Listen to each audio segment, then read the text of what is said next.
Bonjour et bienvenue dans cette émission du 2 juillet 2024 de cette Web TV sur laquelle je vous propose une information franche et directe, sans concession ni tabou, accessible, honnête et sourcée, en vous rappelant que grâce à mes donateurs et abonnés, je suis totalement indépendant et donc libre de mes propos. Je n'ai pas encore recouvré entièrement l'usage de ma voix, qui a été victime d'une agression sauvage et sournoise de l'air conditionné dans un wagon de la SNCF, donc je vous prie de m'en excuser, j'essaierai de parler plus près du micro que ce n'est le cas habituellement. Et aujourd'hui, je vais vous proposer un petit point de situation sur la dynamique au sein de la résistance, et notamment vraie attaque et attaque asymptomatique, avec un petit clin d'œil à monsieur Sébastien Recchia. Ce dont il est question, c'est de la dynamique de l'opposition à la dérive totalitaire et au sein, bien sûr, de laquelle ce groupe hétérogène de personnes qui ont compris de quoi il s'agit et qui essayent de s'opposer à la dérive en cours et toutes les mesures dramatiquement destructrices qui sont imposées à la population, eh bien évidemment vit sa propre vie avec tout un ensemble de phénomènes observables. Il se trouve que j'ai été récemment l'objet de certaines attaques et que je me retrouve dans des polémiques dont je me rends bien compte qu'elles ennuient, qu'elles agacent, voire qu'elles dépriment un certain nombre de personnes. Et à juste titre, parce qu'au fond, aucun d'entre nous aimons voir se dérouler des bisbilles, que ça soit entre nos frères et sœurs, que ça soit dans notre voisinage, que ça soit au travail. Nous n'aimons pas quand les gens entrent en conflit, surtout des gens qu'on aime bien ou qu'on respecte a priori, et on a d'emblée envie de leur dire, mais écoutez, voilà, mettez-vous d'accord, c'est quand même pas compliqué de tirer à la même corde, arrêtez vos histoires. Et donc, je comprends tout à fait que lorsque j'essaye d'élaborer ces situations, il y a un ensemble de gens que cela rende inconfortable. Et d'ailleurs, de manière amusante, il y a des gens qui laissent des messages sous ceux que je poste, par exemple sur Twitter, et qui disent « Mais écoutez, ça ne nous intéresse pas, arrêtez avec ça ». Mais ils ne sont pas obligés de lire et ils ne sont pas obligés non plus de laisser un commentaire. Et en ce qui me concerne, vous vous doutez bien que si je donne de l'importance à un certain nombre de choses, c'est pas parce que je réagis de manière épidermique aux attaques, sinon ça fait 4 ans que je serais en train de grimper au rideau et que je serais en électrochoc permanent. Par contre, il y a un ensemble d'enjeux intéressants. Et en particulier, en anthropologie, on apprend à ne pas mépriser ou négliger les petites choses. Parce qu'évidemment, une culture, la vie d'une société sont faites de choses très prestigieuses et honorables, et puis d'un ensemble de banalités du quotidien. Et nous avons appris à nous intéresser aux banalités du quotidien. Si on trouve tout d'un coup dans une ethnie une petite tresse de fibres végétales oubliée sur le sol, on va dire, tiens, c'est quoi ce truc-là? J'ai encore jamais vu. Puis on va interroger nos informateurs de la culture en question, qui tout d'un coup vont nous amener des informations tout à fait importantes. Donc quand il y a des petites bisbilles en apparence qui se déroulent, moi vous me connaissez, mon taf c'est l'intelligibilité, donc j'essaye de comprendre. Et notamment autour de cet enjeu majeur, qu'on le veuille ou non, qui est « avons-nous le droit de ne pas être d'accord sans que cela soit pris comme une attaque ou que cela conduise à un drame ?» Et puis, je trouve aussi que dès lors que nous occupons une position où nous énonçons une parole publique à travers les réseaux sociaux, à travers des plateformes vidéo, à travers nos propres sites, eh bien, il y a un droit aussi des gens auxquels nous nous adressons de nous interpeller, courtoisement bien sûr, et que nous avons un devoir de répondre à ces interpellations. Et donc je vais faire un tour d'horizon, parce qu'en mon âme et conscience, je considère que c'est important. Vous me connaissez, je cherche à ne jamais attaquer personne, parce que je trouve ça bête et inutile. Par contre, il me semble qu'on peut parler des choses, même des choses qui fâchent, tant qu'on reste respectueux, et puis ouvert à cette diversité, que deux personnes ne verront par définition jamais les choses de la même manière. Mais nous sommes évidemment dans un moment du développement de nos sociétés, et on pourrait même dire de l'effondrement de notre civilisation, qui est tout à fait particulier, parce qu'il y a une hystérisation du débat public depuis le début de la crise Covid, mais en fait depuis bien plus longtemps que ça, fort bien résumé par Paul-Antoine Martin, dont je rappelle qu'il est l'auteur d'un livre tout à fait remarquable sur la dégénérescence des pseudo-élites qui nous gouvernent. Et voilà ce qu'il a écrit hier. Je n'ai jamais vu notre pays hystérisé à ce point et traversé par une violence malsaine. Macron a parfaitement réussi la fracturation du pays. Et lui, qui nous annonçait la guerre civile tout en s'amusant d'avoir lancé une grenade dégoupillée. Aujourd'hui, on se traite de fachos, de traîtres, de nazis, de racistes et de collabos. On ne peut plus faire nation. Macron a détruit notre pays. La France a un véritable ennemi, mais aucun politique ne se lève pour le désigner, tous tombent dans son piège. Et le pervers s'amuse. Comment sauver ce pays ultra fracturé? Comment réunir le peuple sous un projet commun? Allons-nous devoir passer par le chaos? Et j'aimerais rappeler, quant à moi, cette réalité qu'avait montré Henri Laborie, donc vous voyez, ça ne date pas exactement d'hier, que lorsque des mammifères sont stressés sans possibilité d'agir utilement pour changer la situation, et notamment il avait étudié des souris de laboratoire mis dans des cages où elles recevaient à intervalles réguliers des chocs électriques, s'il y avait une porte de sortie qui leur permettait d'aller se réfugier et se mettre à l'abri, elles vivaient tout à fait normalement. Si une petite souris était enfermée et ne pouvait pas échapper au choc, elle tombait en dépression, inhibition de l'action, et s'il y avait plusieurs souris qui simultanément recevaient le même choc, les souris dominantes se mettaient à attaquer les souris dominées. Et au fond, je crois qu'il faut être très vigilant au fait de ce qu'on appelle de la résistance, avec peut-être un abus de langage, mais nous sommes dans cette situation. Ça fait 4 ans que nous faisons tout ce que nous pouvons pour arrêter la dérive totalitaire et que rien ne fonctionne à satisfaction. Nous sommes dans l'impuissance et le risque est grand de commencer à nous bouffer le nez et à nous attaquer les uns les autres au sein de la résistance. Sachant qu'il y a des officines extérieures, bien sûr, qui travaillent à noyauter la résistance pour générer de la division. C'est quand même le premier principe, diviser pour régner. Et malheureusement, j'ai l'impression, mais j'espère que c'est une fausse impression, qu'il y a actuellement à l'intérieur de l'opposition l'équivalent de Conspiracy Watch qui se crée. Conspiracy Watch nous attaque depuis la position dominante ou mainstream, et puis on voit des attaques se dérouler désormais depuis l'interne, et qui évidemment sont d'autant plus redoutables.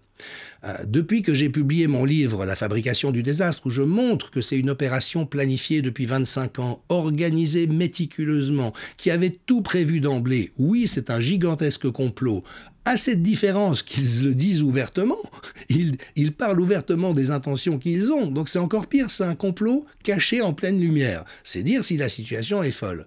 Depuis que j'ai rappelé que tant le virus que l'injection génique étaient des armes de guerre, depuis que j'attaque la réalité des réseaux pédocriminels à la tête de nos États, je subis bien sûr de nouvelles salves d'attaques, mais pas de la part du camp d'en face. Et ça se laisse comprendre.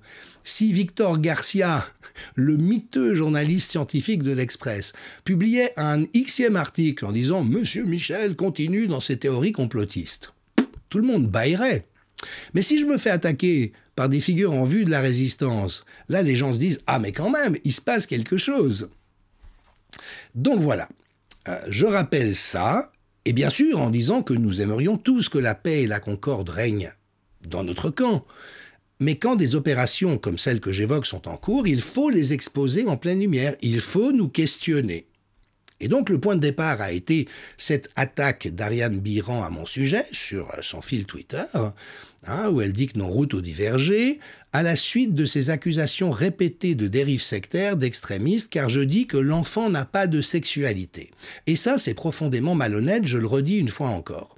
Parce que tout dépend de ce qu'on entend par sexualité. Si on entend que, et c'est le seul sens qu'Ariane Biran comprenne à ce terme, ce qui est quand même un peu limité pour une philosophe, c'est relation sexuelle. Donc évidemment que l'enfant n'a pas de relation sexuelle. On est entièrement d'accord, Ariane Biran et moi, sur ce sujet. Mais ça va plus loin, et c'est ça le problème.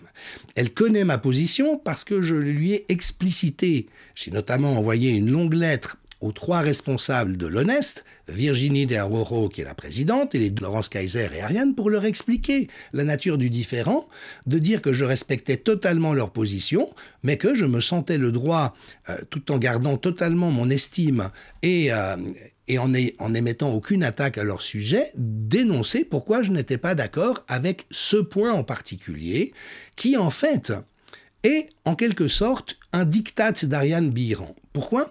Parce que quand on prend les membres du comité de l'Honest, et notamment Régis Bruno, qui est le seul vrai spécialiste, lui il est pédopsychiatre, Les autres, Ariane, elle est docteure en psychopathologie. La psychopathologie, c'est l'étude des maladies mentales. C'est pas le développement de l'enfant. Il y a des liens, bien sûr, mais elle n'est pas spécialiste du développement de l'enfant.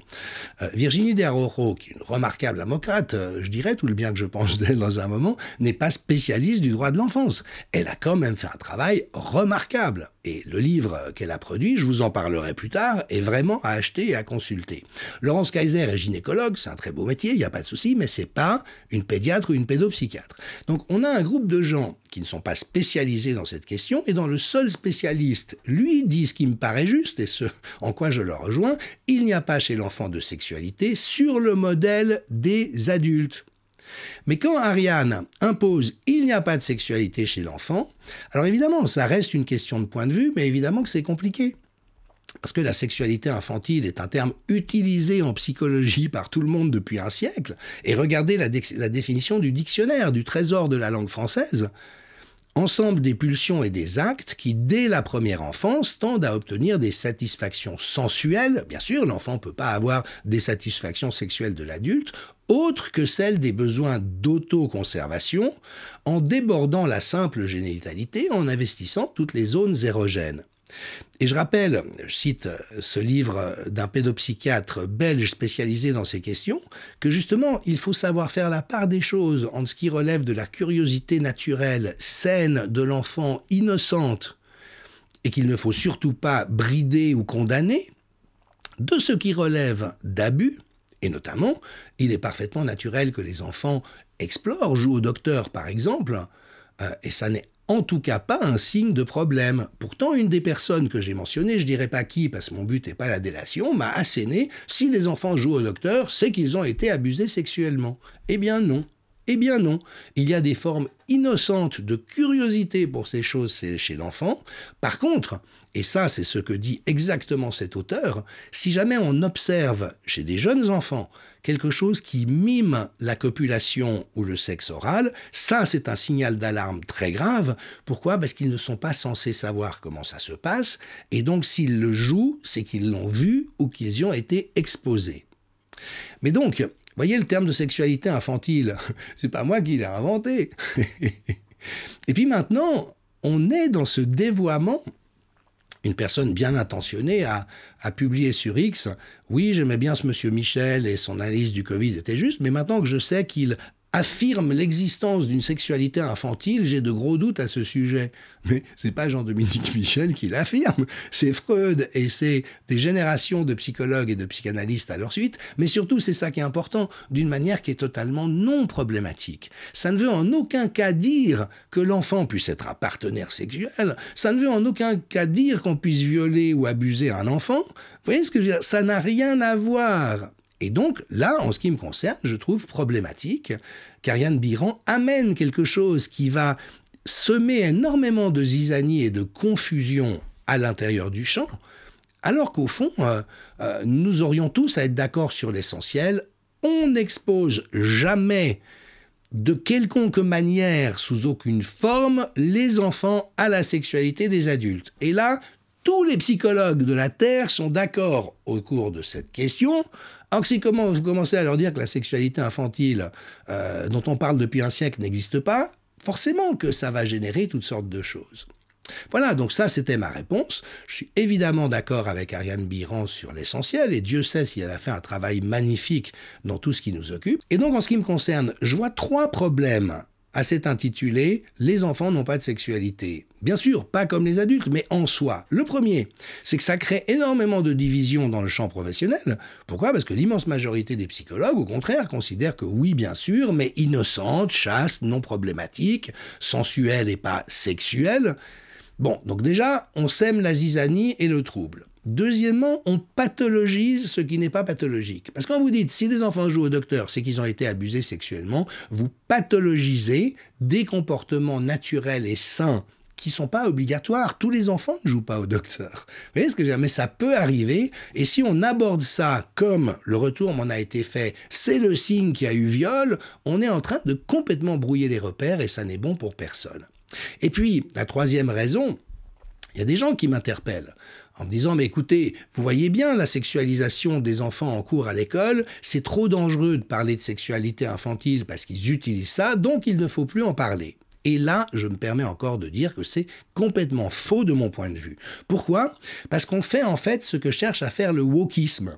Parce qu'il y a un problème, on change la langue et on interdit d'utiliser des termes qui à la fois sont justes selon le dictionnaire, mais qui correspondent aussi à une connaissance en psychologie. Et donc non, il ne faut pas tabouiser ce qu'on connaît, il faut garder l'interdit au bon endroit.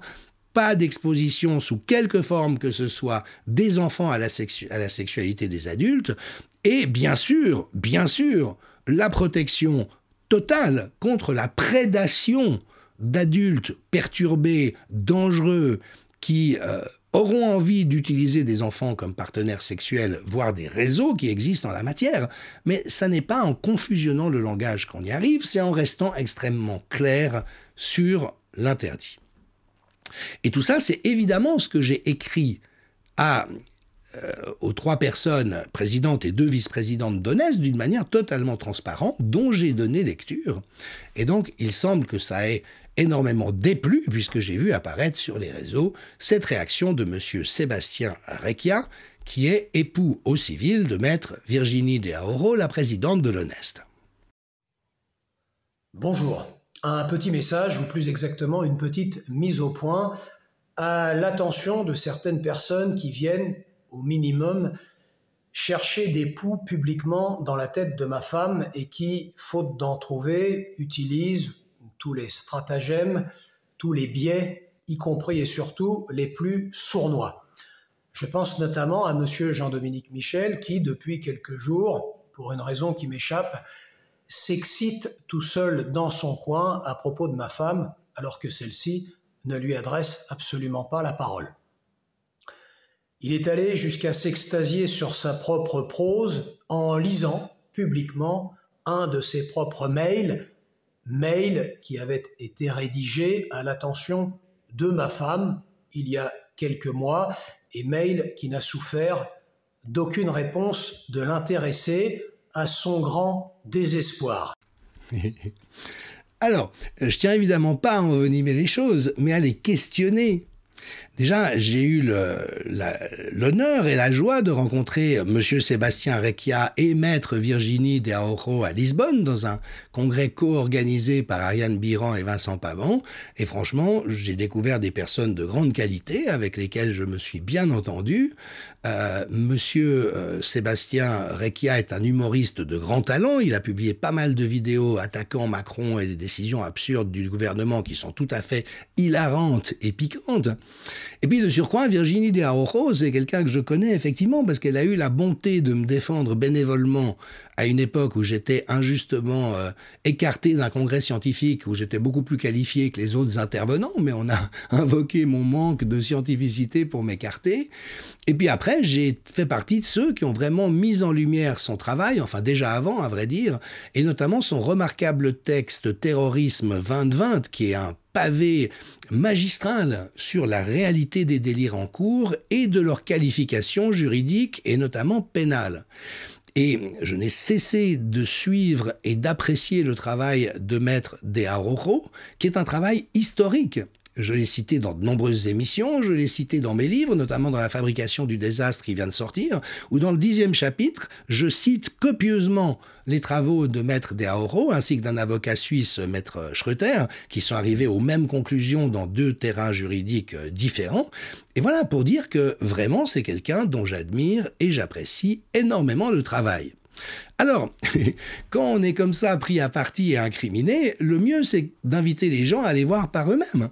Donc, par exemple, allez voir ces 3 émissions qui sont disponibles sur mes différents canaux. Voyez, sexualisation des enfants, éducation ou perversion, où je mets en lumière tout l'excellent travail d'Ariane Biran et de Virginie de Aoro. Sexualisation des enfants et guerre de 5e génération, où je présente l'honnête, je dis tout le bien que j'en pense et j'invite les gens à signer leur pétition. Et puis, l'émission où j'ai exprimé un désaccord sur le point que je viens de redévelopper en disant pourquoi. Mais de nouveau d'une manière qui est totalement respectueuse des personnes concernées. Alors, voilà, je vais lancer un petit clin d'œil à Monsieur Recca, dont je connais le sens de l'humour, mais quand il dit que j'ai procédé à des attaques sournoises en cherchant des poux contre son épouse, j'aimerais bien savoir de quoi il parle. Et donc, moi, mon impression, c'est qu'après les cas de Covid asymptomatiques, après la sécheresse asymptomatique du printemps où il a pas arrêté de pleuvoir, eh bien, il semble qu'il invente attaques asymptomatiques.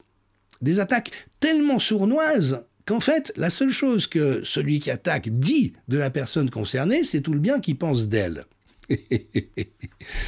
Alors, on va clore la polémique très rapidement. J'annonce un concours.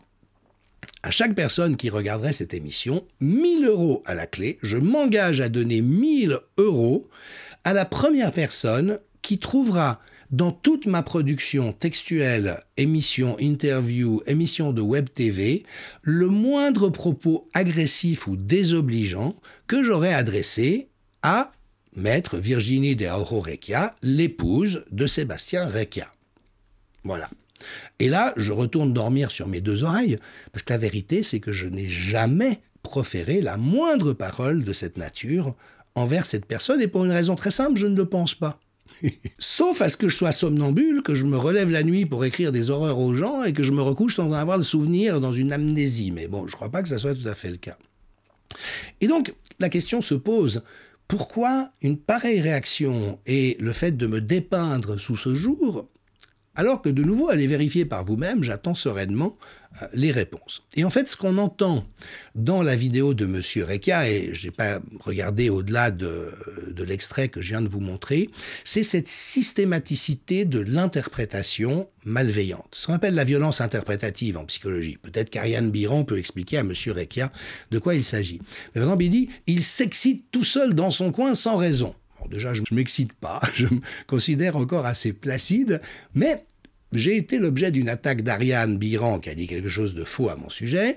J'ai expliqué ma règle de conduite, je n'attaque jamais personne, mais si on m'attaque, je me réserve le droit de répondre. Et je crois que j'ai répondu d'une manière courtoise, mais ferme.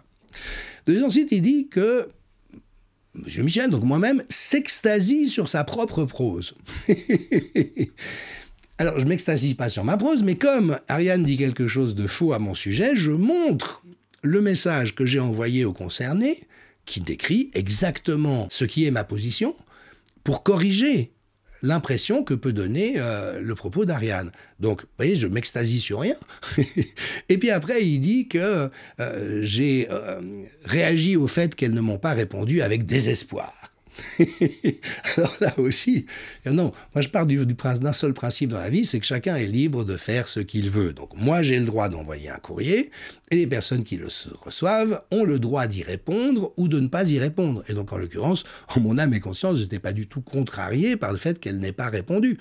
Un peu déçu, oui, parce que j'espérais justement qu'on puisse élaborer ça entre nous. Et beaucoup de gens nous ont écrit, mais pourquoi vous élaborez pas ça entre vous en privé ? C'est ce que j'ai essayé de faire. Donc oui, le fait qu'elle ne réponde pas n'a pas favorisé le fait d'essayer de trouver un terrain d'entente, mais j'étais en aucun cas désespéré. Et au fond, c'est ce qu'on voit. C'est que M. Recca m'attribue en permanence des intentions, des réactions, des vécus, comme s'il savait ce qui se passe à l'intérieur de moi. Alors là, je me permets de l'éduquer un peu, mais ça nous concerne tous, moi aussi. Nous ne savons jamais ce qu'il se passe chez autrui, parce que nous présupposons toujours que cela se passe en comparaison avec la manière dont nous vivons nous-mêmes les choses. Donc voilà, et c'est tout le problème. Vous voyez, c'est la logique du soupçon. Au lieu de prendre une interpellation, une question, une critique, comme « ok, on me dit ça », et Dieu sait s'il est important d'être ouvert à la critique. Si je la prends d'emblée, ah oui, mais s'il dit ça, c'est parce qu'il a telle intention en tête et il est dans tel état émotionnel et en fait, ça veut dire qu'il fait partie de tel groupe occulte qui... Vous voyez ce que je veux dire ? À ce moment-là, on bascule dans le n'importe quoi et l'hystérisation dont je parlais en amont au sein de la résistance, c'est ça. C'est de s'attribuer mutuellement des intentions. Ah oui, mais lui, tu sais pas, en fait, il a participé à ça, et tel jour, il a dit ça. Qui d'entre nous, en 4 ans, n'aurait pas dit certaines âneries ? Qui de nous, en 4 ans, n'aurait pas commis certaines erreurs ? Vous voyez ? C'est naturel. Mais après, c'est quand on introduit le soupçon sur ce que ça veut dire et comment ça se produit. Alors, dans ma réponse à Ariane Biran, oui, j'ai énoncé des critiques à l'association Honest. Ça, je le reconnais de bonne foi. Mais de nouveau, il ne faut pas faire la confusion entre une attaque et des critiques. On a le droit de se critiquer. Et quand c'est fait de bonne foi, sans malveillance ou mauvaises intentions, sans sournoiserie, sans interpréter de manière tendancieuse, mais simplement, là, je ne suis pas d'accord avec vous, là, je considère que votre position n'est pas juste, bien sûr qu'on a le droit de se dire. Et ça fait partie de l'hystérisation de dire tout désaccord est un conflit et un péril terrible. Mais non, on a le droit de se dire les choses respectueusement. C'est même comme ça qu'on construit du respect. Si on est toujours d'accord, on est des enfants qui écoutons ce que disent les parents.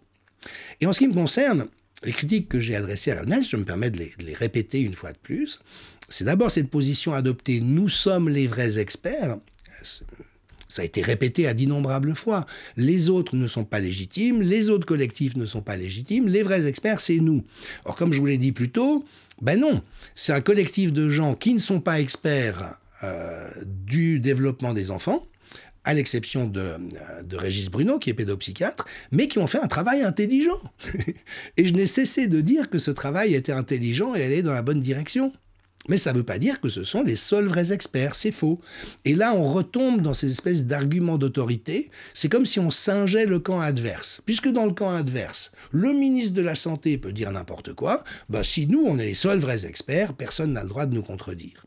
Et ce qui a accompagné cette position à l'intérieur de l'ONES, j'en suis désolé, mais c'est la disqualification des autres collectifs. Il y a eu régulièrement le message qui a été donné, notamment par rapport à deux associations que moi, je respecte, j'admire et je soutiens, qui sont SOS Éducation et Maman Louve, alors qui n'ont rien à voir avec l'ONES. Ce n'est pas des experts comme le sont les membres du comité de l'ONES, mais elles font un très bon travail de terrain. Et plutôt que de valoriser mutuellement ce qui aurait permis à l'Honest aussi d'être reconnu dans sa place d'expertise, il y a eu un travail de disqualification des autres collectifs, en partie par allusion par les responsables de l'Honest, mais beaucoup par les personnes qui les suivent. Et ça, c'est le troisième problème que j'ai abordé dans mon courrier, que j'ai lu en m'extasiant sur ma propre prose. C'est fait de dire, mais attention, vous avez des trolls derrière vous qui se comportent de manière harcelante et hargneuse. Et bien sûr, une association n'est pas responsable des gens qui la suivent. Mais quand on voit des choses qui ne sont pas correctes, c'est quand même aussi notre responsabilité de poser des limites. Alors comme je tiens, comme toujours, à être le plus précis possible, je vous donne des exemples. Une personne, SOS Éducation, Maman Louve font du lobbying, officiellement anti-éducation à la sexualité, réellement compromis à l'acceptation. Une loi forçant les parents à accepter le viol psychique de leurs enfants est-elle respectable? Donc vous voyez, c'est grave. Parce que cette personne, et bien sûr aujourd'hui sur les réseaux sociaux avec l'anonymat, ben, il est possible de laisser toutes les choses problématiques et fausses. Et Pierrick Thévenon a répondu d'une manière très très juste. Mais attendez, c'est de la diffamation. Vous savez pas qui sont ces personnes qui bossent dans ces associations. Pourquoi est-ce que vous crachez sur elles? Et c'est ça le problème. C'est que toute l'énergie mise à se disqualifier mutuellement dans l'opposition et de l'énergie qui n'est pas mise dans la direction de lutter contre ceux contre lesquels nous devrions lutter. Je vais mettre d'autres exemples. Le compte t.i.am, ça je l'avais signalé à Virginie de Araujo, Ariane Biran et Laurence Kaiser, c'est vraiment du harcèlement en ligne de très très très basse facture. Eh bien on voit effectivement cette partie. Et puis alors ça c'était au quotidien. Et donc Maman Louve et SOS Éducation, entre autres, se sont vus attaquer en permanence au motif qu'elles étaient de l'opposition contrôlée qui empêchait les vrais experts de l'ONES de faire leur travail. Et pour moi, c'est infiniment regrettable. C'est aussi ce que j'ai écrit dans mon message. Si vous mettiez en valeur les collectifs de terrain, de parents d'élèves, ceux qui quand même font un taf remarquable, eux vous mettraient en retour en valeur et vous pourriez apporter votre expertise de sorte à ce que tout le monde tire à la même corde. Et c'est tout ça qui a été mis en échec, parce que je vous indique. Alors je suis désolé, le messager qui parle d'un problème, il est toujours identifié au problème, comme si c'est lui qui semait la mouise. Mais en l'occurrence, moi je relève des choses qui ont posé problème et dont j'ai vu le danger potentiel, et c'est pour ça que j'avais averti celles qui étaient alors mes amis de l'Honest, sur ce risque. Demain, je reviendrai sur l'affaire Epstein. Il y a des nouveaux rebondissements qui étaient attendus. Le gouverneur de Floride avait dit qu'il rendrait public tout un ensemble de dossiers secrets sur le premier procès et la première incarcération de Jeffrey Epstein en Floride. Là, c'est vraiment un cas mais dégueulasse et scandaleux qui, avec la pédocriminalité satanique, fait partie, à mon sens, de la pierre angulaire de la dérive en cours. Et c'est la raison pour laquelle je crois qu'il faut que nous soyons très insistants, très audacieux, très intraitables sur ces questions-là, parce que le jour où la population comprendra l'étendue de ce dont on parle et le fait que toutes ces personnes qui ont capté le pouvoir sont peu ou prou compromises directement ou indirectement avec quelque chose de cette ampleur, cela sera, je l'espère en tout cas, susceptible de créer l'étincelle permettant à ces gens d'ouvrir les yeux et de sortir de l'hypnose. Donc rendez-vous demain pour une nouvelle émission. Merci.